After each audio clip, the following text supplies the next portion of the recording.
Hello, wow, look at that. So quick. I'm back. Wednesday. Okay, so what are we looking at? Well, let's look at the daily. I don't actually show this, but daily, what do? We close above this candle. And what can we expect? We just hit the nice discount premium level. So what can we expect? A bullish day. Okay. Once again, on in terms of the 4 hour and the 1 hour, when market opened, we have just got a massive rally. Okay, we're not actually showing respect of anything. We are just respecting bearish PDRAs. Okay, but we're not respecting any bullish. Okay, we've not like had a nice clean retracement down into something and then a move off higher. Okay, nothing like that. So I was just waiting. Now news, there was so much news today. So much fucking news. 8:15, 8:30, 10, all that stuff. Okay. So looking at the main volatile bullish move that occurred yesterday, we can see that we actually have rebalanced the daily range, okay, the daily range, and are now hovering within the deep premium, okay. Since we had a bullish structure, we can see that the next possible draws are the 1 hour and the 4 hour highs. So we've got equal highs here, we've got this high, we've got that massive Monday last week's range high as well, and possibly even the jump candle, which I just mentioned. I'm not sure how I feel about today being a bullish day, given that we have completed the daily range and should move lower if we are bearish long term, okay? However, we must remember that we bounced off the monthly bullish FC regardless. Today, I'll be looking to see if longs are available because it's just simple looking at the daily candle, okay? Midnight session, okay? So before, I should add what happens at daily open. But daily open, we don't see any retracement lower, like we don't see a Judas swing, we just have a massive pump on higher, okay?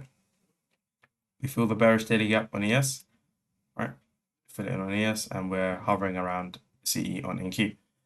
Midnight open, we see the same thing happen, price just moves higher, okay? During London and Asia, what we can see here, well, Asia kind of moves lower, okay? We can see Asia kind of manipulating, and then London rallying, okay? There's nothing very important other than that with regards to key levels, apart from obviously the daily bearish gap. Now, market open analysis. So at 9:30, what do we see? 9:30 opens and we see a continued expansion. Okay. Since this daily range has already been rebalanced, it could be us reaching up and balancing the weekly range. Okay.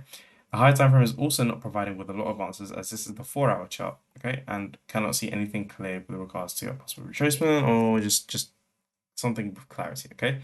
You could argue that we are disrespecting bearish, but we are not showing signs of respecting bullish PDRAs, which is the confusing part. I'm still going to wait for 10 a.m. news to come out before doing anything. Overall, we're still looking bullish.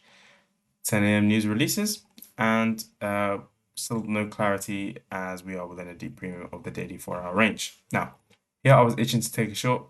I'm glad I didn't. That's why. Oh, it's just a bunch of things. First of all,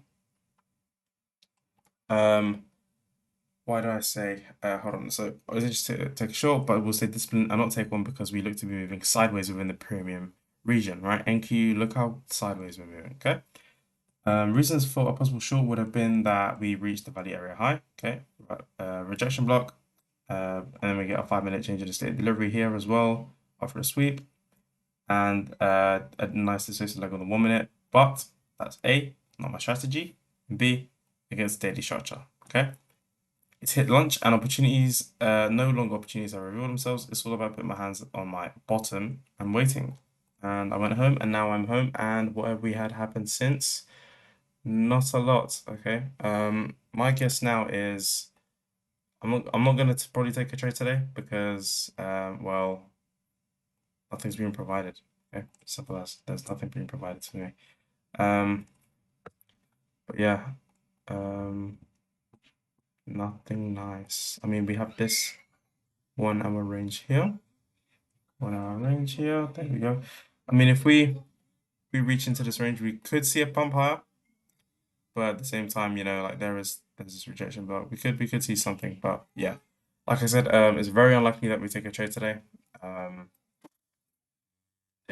Sorry, I'm back. I got a little bit distracted, but yeah. So I think what I mentioned was I think we could begin to see a reversal, because we have this large range.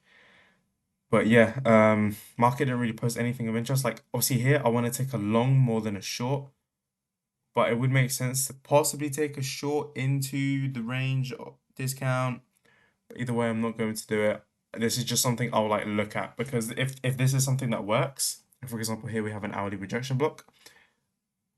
If this is something that we retrace into and it works, then obviously that I'll know for future tense that obviously this is something that works. Okay. In terms of a 1 hour range, well, I'm not too sure about that because this rejection block would then therefore be in a very, very deep premium. And so what would I do? I'd probably enter, say, on, I don't know, here with stop loss there, and then just target something like that. Okay. But yeah, anyway, no trade today. Okay, no trade. I'm gonna obviously just stay on the lookout for this. I will mark it out in my trade journal if something of importance occurs. But yeah, that was that for today's 2 episodes. I actually want to check something because it's Easter weekend coming up soon. I do want to see, can I check the sessions in advance? I cannot. Great. Can I do this? Nope. Okay, great. I think Friday and Monday is going to be bank holiday in the US, so therefore I might just not trade this at all. Okay. But yeah, that's that, and I'll see you guys in tomorrow's episode. Bye bye.